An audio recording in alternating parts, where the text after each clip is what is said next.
secara logika orang banyak di rumah, berarti banyak nonton. Mengurang nggak apa naik Pi kalau per YouTubean eta, per vlog-vlogan eta? Sebenarnya dibilang nggak kencang ya, sebenarnya semua menurun. Per YouTubean Iya pun ya, menurun. kenapa ya? Menurun karena mungkin juga orang itu kan kuota mereka juga lebih memilih karena Oh banyaknya iya. mereka lebih memilih kuotanya mereka pakai untuk bekerja. Jadi juga orang juga jadi semua menurun. YouTube pun kita menurun. Kayak pun kita sebenarnya selama 3 minggu ngerjainnya ya di rumah aja. Ya kita juga nggak bisa berharap kontennya jadi bagusnya. Tapi kata Dimas juga tadi benar, kita harus bisa beradaptasi. Karena mau nggak mau memang ya sekarang yang tadinya konvensional coba untuk ke digital, coba untuk berjualan modern dengan cara sekarang gitu untuk bisa melanjutkan hidup. Iya, tapi memang masih.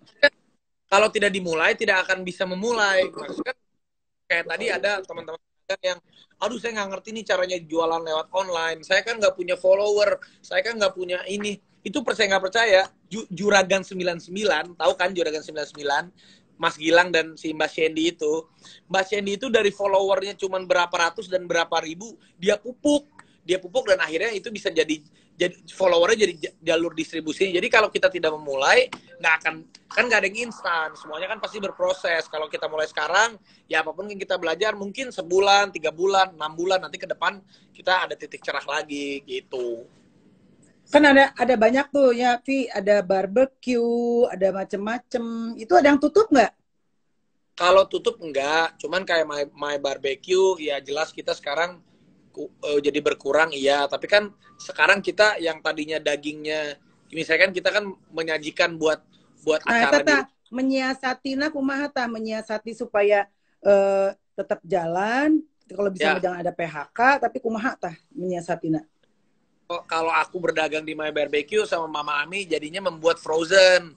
Jadi daging-dagingnya kita bikin frozen. Jadi orang mau beli tuh ya udah tinggal kita kirim dagingnya, tinggal dia masak, tapi udah kita racik dengan bumbunya. Jadi bisa disiasati dengan di frozen gitu kan. Memang sekarang ada juga banyak kayak bakso teman-teman saya ini yang tadinya teman saya ini ada juragan bakso yang tadinya baksonya tutup, baksonya harus nggak boleh buka karena PPKM, akhirnya baksonya di frozen, akhirnya dia bisa kirim ke teman-temannya. Jadi sengaja mungkin belum optimal seperti biasa, tapi ya pelan-pelan lah gitu. Iya, iya, iya, iya. Ya, memang intinya jangan down ya. Jangan Ya, down, harus tetap semangat dan tetap mencari inovasi-inovasi baru. Tah, Raffi kan sama Gigi termasuk masih yang milenial, milenial on the way senior sih kurang mah. Milenial. Milenial lah ya.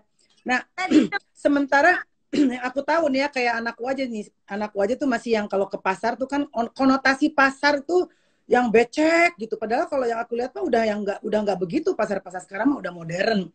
Nah, kalau menurut Raffi sama Gigi tuh supaya mengundang anak-anak milenial ke pasar tuh gimana sih? Karena kalau menurut aku mah jauh harganya sama supermarket kan ya.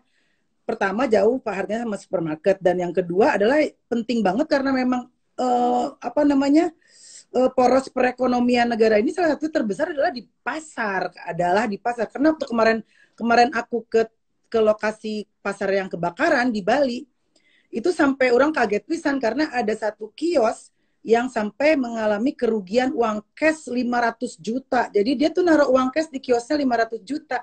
Dan kalau dipikir sama akal sehat mahnya, naon sih yang apa namanya cuman sabar ribu perak, kapan nyampe nya 500 juta, tapi ternyata gede loh di situ gitu. Nah, gimana caranya menyedot milenial untuk supaya mau ke pasar? Menurut ya Maneh? sebenarnya juga banyak milenial juga yang mau datang ke pasar itu banyak. Cuman kan sekarang memang maksudnya dengan kondisi sekarang kan pasar tutup kan? Pasar tutup masih kalau kondisi sekarang? Buka Ya, kalau pasar tapi buka. sampai jam 3 gitu. Iya pasar buka. Cuman kan yang paling utama itu ya memang kalau pasar itu ya memang tadi image-nya kan kadang becek, kadang apa. Ya sebenarnya aku juga pernah datang nih ke pasar-pasar yang sekarang ini, kayak contoh pasar Pondok Labu, itu kan termasuk pasar juga tuh. Pernah kita datang juga tapi udah cukup bersih. Rata-rata udah cukup.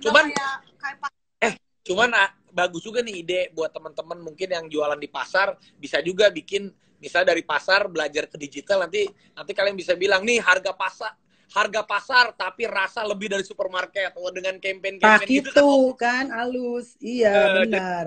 jadi nggak apa-apa kita harganya pasar, malah keren kalau misalnya teman-teman yang di pasar ya belajar sambil di YouTube sambil Instagram, tapi di pasar nih, pasar tapi kasih lihat pasarnya yang bersih, pasarnya kasih lihat tempat jualannya bahwa pasar itu sekarang udah bersih, kasih lihat juga gimana di situ eh, semangatnya teman-teman di pasar. Kita bisa bikin juga inovasinya cara jualan dari pasar, tapi dengan Instagram nanti bilang kan, nih kita di pasar barangnya bersih meskipun barang pasar tapi harga barang pasar harga pasar tapi rasa lebih dari supermarket. Ya campaign gitu Iya pasti gitu. Lebih fresh kan? iya, jadi Lebih pinter-pinternya fresh. gitu. Yang pertama kalau di pasar itu lebih fresh, yang kedua adalah sensasinya lebih asik karena kan bisa nawar. Lamun di supermarket kan bisa nawar. Bisa Benar. nawar, encan lamun tukang dagangna lucu kan aya nusa. Teu bisa 25 50 teu bisa 50 teu bisa 75 teu bisa itu lucu kan jadi nanti jadi aya kumaha gitu. Memang mesti ngulik sih ya. Sebenarnya nggak boleh, yang penting nggak boleh patah semangat. Emang kita kan kondisi gini kan bukan satu dua orang, bukan satu dua kota, bukan satu dua benua, tapi kan satu dunia kan kayak begini kan. Jadi Benar, ya benar. udahlah, kita memang kayaknya anggap aja kalau komputer itu di defrag dulu, Difrak, di difrak. di restart dulu. Ya udah, mau nggak mau kita coba cari pola lagi pelan-pelan, pasti bisa. Wah, ada Kang Irlan di Mekah, Kang Irlan. Ya, Raffi, Gigi, terima kasih hatur nuhun Ya, waktunya udah diganggu. semangat terus. Sehat-sehat, semangat terus ya. Ya, Mudah-mudahan sesegera mungkin kita bisa berjumpa kembali. Oke? amin. Salam buat Amin. Papi Harpe Maleholo. Siap. Dadah. Dah, assalamualaikum. Salam. Saya benar. Aduh, lucu pisan. Jadi, nah kita kan udah dengar tuh kan kalau ngobrol kayak gini, jadi kita punya dapat masukan. Masukan itu bisa dari siapa-siapa, nggak hanya dari artis yang pinter bisnis kayak Dimas, Raffi, mungkin juga bisa dari dari Mbak aku mungkin apa. Kadang-kadang tuh ada terserah Allah menitipkan pesannya lewat siapa. Jadi kita memang harus sering-sering berdialog ya seperti ini gitu supaya ada yang kita tampung, ada yang kita sharing gitu. Sekarang aku mau invite ini ya dari Lembang, Ibu Santi. Oh, nu bodor gini orang pasar teh, Ibu Santi Susanti